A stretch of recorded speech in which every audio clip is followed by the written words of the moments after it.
안녕하세요. 연세아이스 성형외과의 유창 원장입니다.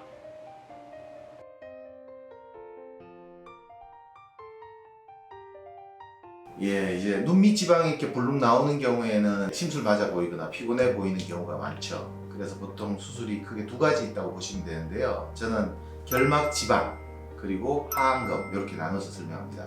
근데 인터넷이나 유튜브 이런 데 보면은 우리 그 동영상에도 결막 지방 재배치, 하안검 하면서 재배치 그런 이야기가 많은데요. 제 기준으로 일단 말씀드리겠습니다. 다른 이제 선생님들하고 또 수술 방법도 다를 수가 있으니까.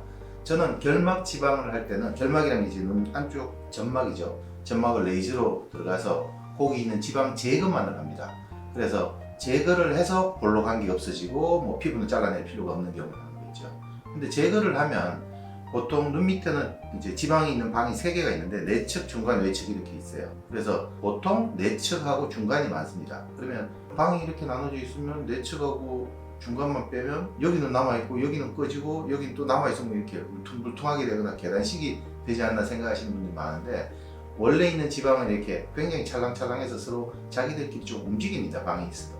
그래서 어디서 빼더라도 조금 재배치가 된다는 개념으로 재배치 설명하고요. 반대로 이제 실제로 눈물꼬랑 자리가 이렇게 꺼져 있고 지방은 좀 나와 있는데 뭐 뺄 게 없다든지 많으면 이제 좀 빼기도 하고 이렇게 재배치하는 경우인데, 그게 실제 재배치죠. 그러니까 골막으로, 그러니까 눈물꼬랑 홍파진득을 넘어서 다리처럼 걸쳐서 골막에 지방을 펴서 고정하는 겁니다. 그래서 그거는 하안검 할 때 하는 거죠. 그게 이제 실제로 알려진 재배치 수술이고요.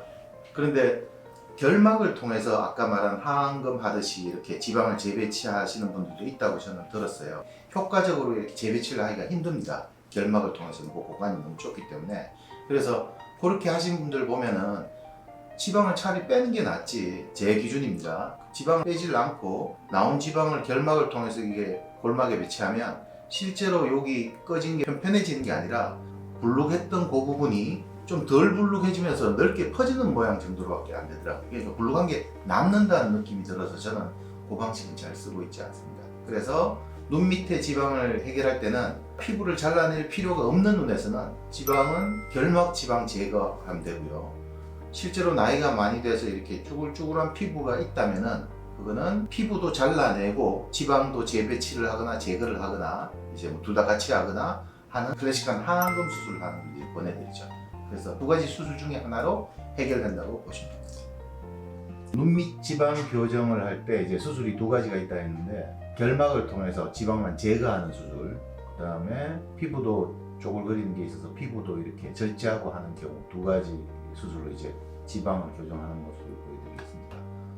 중년의 남자분이시고요. 많죠, 남자분들 이렇게 되면 이렇게 좀 심술산하고 피곤해 보이는데, 남자분들은 보통 이렇게 눈밑이 그렇게 팽팽한 걸 원하는 분은 잘 없으세요. 그래서 남자분들은 결막 지방을 훨씬 많이 합니다. 주름이 남아도 이렇게 불룩한 것만 이렇게 해결돼도 이렇게 충분히 만족을 하시죠. 이런 경우 회복도 빠르고 특별히 치료할 것도 없으니까 이제 남자분들도 선호하는 수술이기도 하고요. 여자분들도 지방이 나와서 이렇게 보이는 눈을, 지방이 빠지고 그냥 애교살만 살짝 이렇게 남아서 보이는 눈을 선호하는 경우에는 굳이 피부를 이렇게 잘라서 난 팽팽하게 되고 싶다는 욕심이 없는 경우에는 결막을 통해서 지방만 제거하더라도 이렇게 애교살은 남고, 애교살이 여기 보존이 잘 된 장점이 있죠. 애교살은 남고 지방이 불룩 나왔던 부위는 좀 꺼진 게 해결되고요.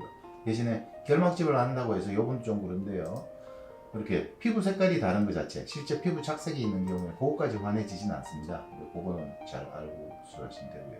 자, 이런 분들도 젊은 분인데 이제 점점 나오기 시작하죠. 요즘은 젊은 분들 지방 나오는 경우가 꽤 있습니다. 그래서 이런 분들은 피부를 잘라낼 필요가 전혀 없으니까 결막 지방 제거만 해도 충분히 애교살은 남고 지방 있던 부위는 잘록하게 되는 장점이 있습니다.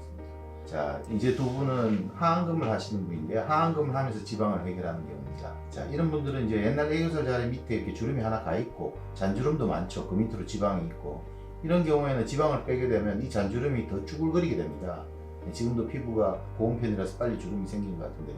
이런 경우에는 피부를 절제하고 하안검을 해야 되죠. 그래서 하안검을 해서 지방도 해결, 피부 쭈글거리는 것도 해결. 근데 이 수술은 이제 조심해야 되는 게, 편하게 하고 싶다고 너무 많이 절제하는 경우에는 좀 눈꺼풀이 이렇게 뒤집어지는 부작용이 있을 수 있으니까 좀 조심해서 해야 되고요. 자, 이런 분들은 지방만 불룩 나와 있는 것처럼 보이지만 실제로는 지방이 많이 불룩 나와 있어서 이 지방을 빼게 되면 피부 탄력이 떨어져 있는 상태라서 이 피부가 이 바깥쪽에서 다 쭈글거리게 되죠. 지방을 빼고 난 빈자리를 안쪽으로 들어가게 되니까요. 그래서 비닐봉지를 표현하는 게 이제 비닐봉지 안에 물을 채워놨다가 빵빵하게 있다가 물을 빼버리면 비닐봉지가 쭈글쭈글해지죠. 그래서 피부 탄력이 떨어지는 눈에서는 결막 지방만 하면 쭈글쭈글 되는 경우가 많습니다. 그때는 하안금을 그냥 적극적으로 해야죠. 그래서 피부도 절제하고 지방도 다 해결하고 이렇게 되는 게 훨씬 더 효과적입니다.